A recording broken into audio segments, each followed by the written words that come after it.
If the price of immortality is everything, please take it back. This is all I can say with the upcoming companion rework. Just like I have said in my last companion rework video, it's either digital extremes will take the hard route of buffing all companions, or they will take the easy route and nerf the meta pet in Warframe. So players have been complaining about their companion for years now, saying that it's hard to appreciate their usefulness when they are getting downed by enemies, often in high-level content of Warframe. Not just special features, such as the mecha mods, the invisibility given to Warframes from some companions, or the resource buff from Smita, but also it's very annoying when the game doesn't have a built-in enemy radar in the past, and you need to rely on the animal instinct to get radar. If your pet will die, then there's no way to get that radar back in long survival missions. Also, vacuum mods from companions are helpful, but not that helpful when your pet keeps dying. To fix this problem, Digital Extremes devised a rework which gives Pete immortality. Pets will still have health and shield values, and they can be knocked out, but they will not die if you fail to revive them. When they reach 0 health, pets will instead become incapacitated for a base duration of 60 seconds. All pets will automatically revive at the end of their incapacitate period, and there is no limit to the number of times this can happen. Karaks, Kubraus, Moas, and Predosites will collapse on the ground and can be optionally manually revived to get them back into action quicker. Sentinels cannot be manually revived, but they will fly along with you in a damaged state while performing their automatic self-revive. Elbathalas have their usual tricks instead, where they morph into a sentinel-like state for a short period and then recover. Koraz Venari still uses its usual behavior of temporarily disappearing if defeated, but you can override its time out by spending energy to cast her Venari ability. Technically, this is a good change, but some are complaining because once your companion is incapacitated, then you lost the ability to get the enemy radar buff from primed animal instinct, and also you lost the ability to vacuum loot.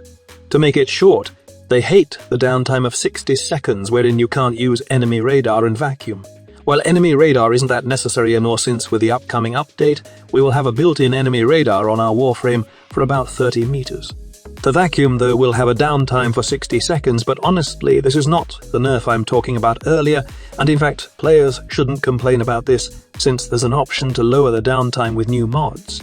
People who are complaining about this might miss the tuning wherein you can lower the cooldown of your pet's downtime. The mods I'm referring are called bond mods, and the tenacious and aerial version seems just about right to help your companion get up fast. In addition, Digital Extremes noted that the Parazon hard reset will change from instantly reviving your pet if you achieved 3 mercy kills within 40 seconds to reducing your pet's incapacitation time by 10 seconds on each mercy kill. Mercy kills are super easy to achieve now with a health threshold implemented in the game, but there are times though that mercy kills are hard to achieve since enemies die faster with our abilities and guns. Despite this, I think the bond modes are quite enough for pet recovery and steel path levels. However, we must not omit also those players who are playing level cap in the game. I know for the fact that instead of focusing on reviving your pets, you will just let it die and revive itself. Enemy radar and animal instinct aren't that important for guys who know what they are doing in level cap, and I bet they don't have any setup that relies on companions when going up against level 9,999.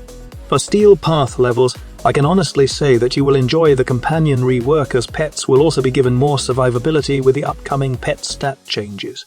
But here's the catch. For those of you who were relying on Warframe abilities to heal their companions, then you will be pissed off that Digital Extremes are removing those synergy after the companion rework. Previously, the mod link health could cause your companions to gain some of the healing that your Warframe did. This invisible feature was not indicated by the card, and it was never explained what forms of healing, what or why. Additionally, pets were using some of the same mechanics that things like mission objectives did, which limited the effects of some healing or defensive powers. With the upcoming companion rework, your companions will no longer gain health when your Warframe does if using certain health, absorbing powers together with a mod-linked vitality, formerly known as link health. They will remove the ability of pets to gain health, shield or damage resistance from Warframe skills like Warding Halo of Neza, Blessing of Trinity, Immolation of Ember, Blood Altar of Garuda, Splinter Storm of Gara, Intrepid Stand, Augment of Styanax, Eclipse of Mirage, Discharge of Volt. Desolate Hands of Baruch, Penance and Thurable of Harrow, Mend and Maim of Equinox, Sancti Magistar, and Protective Sling of the Vazarine Focus. But this nerf is countered by the buffs in survivability skills of companions. Digital Extremes will also change the pack leader mod. Instead of healing your companion by 36 of melee damage inflicted, it now restores 50 health per melee hit. Excess healing becomes Overguard instead, with a maximum of 600 Overguard. Primed pack leader increases pack leader effect to 92 health restored per hit, and increases Overguard cap to 1100. Basically, if you have this mode, then you have a healing return type of interaction with your companion, and every time you land melee hits, then you heal them and give them Overguard if they are at full health. When you take a look at these, then you will see a pattern of buffs and nerfs in the upcoming rework. Digital Extremes added new quality of life changes to their pet system, but they have sacrificed existing synergies that the players have used for years to combat the lack of immortality for pets. But this is just part 1 of the upcoming companion rework. The developers also said that there's a part 2 to this companion rework, and they talk about balancing the power level of companions.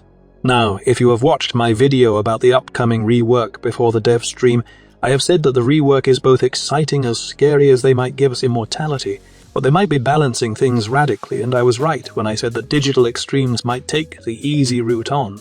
This by nerfing the best companion in the game, which is the Smita Kavat. We all know that this companion has the affinity and resource buffs, which are the best features, and why it's so popular for players in Warframe.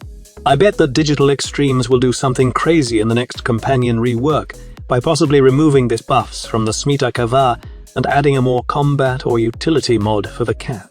If they remove this, then this will definitely break the meta in steel essence farming, as the cat is really handy for those steel essence farmer.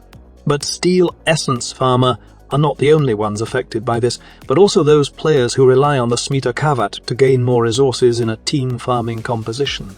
It's just tragic, but this is how Warframe works right now. When they posted the Part 2 text in the screen and pointing out that Smita would be the main focus of it, then there's no debating that they are referring to the charm mod of the cat. Expect that they will nerf it, and there's nothing we can do about it unless they change their mind and make the charm mode universal. So that's all about it. Next, we will discuss about Hydroid rework and the meta build you can use for him after his rework. Thank you so much for watching. Squad Leader signing off.